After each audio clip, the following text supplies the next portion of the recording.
Better than heaven or Arcadia, I love thee, O my India. You have been considered as a golden sparrow since time immemorial. O my India, you are incredible. The picturesque places that you hold are impossible for anyone else to mold. Every soldier on his duty increases your amazing beauty. You had a great success of Chandrayaan. Then too, you did not stop and also succeeded in Mangalyaan. You made the world a familiar place, as if you bound everyone with a friendship place. Hello friends, I am Jigisha. Welcome to Jigisha's Dreamscape. Today's video is as a letter written to India from me. So come on, let's see the video. To my angel motherland. All that I am or ever want to be is just love my dear motherland. Yes, I introduced you as dear motherland because you are as great as the mother of us Indians.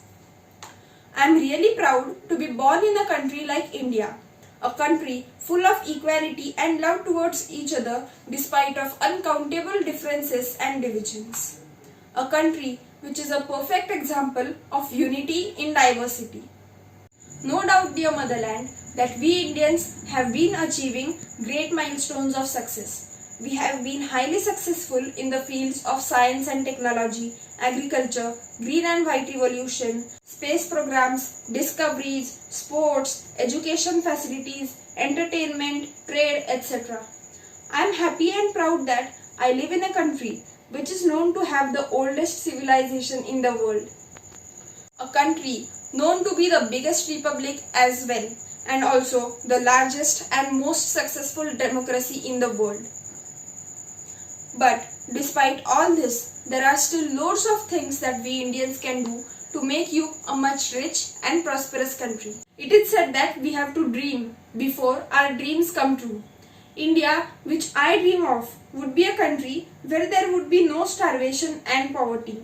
There would be education for all, a place where women are safe and can go freely everywhere, a place where every individual has equal opportunity, would be educated and employed, where the word corruption would be unheard of, and where there would be no discrimination and where everyone would love nature.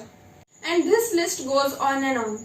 There was a time when India was considered as a golden sparrow due to its glory in every aspect. We can bring that title back again by our hard efforts. On this Independence Day, my dear motherland, if we all Indians would promise that we would endeavor to bring honor and glory through our sincere efforts just by bringing a change in ourselves, no one can stop India to be known as a new superpower.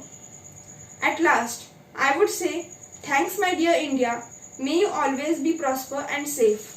Your lovingly, an Indian.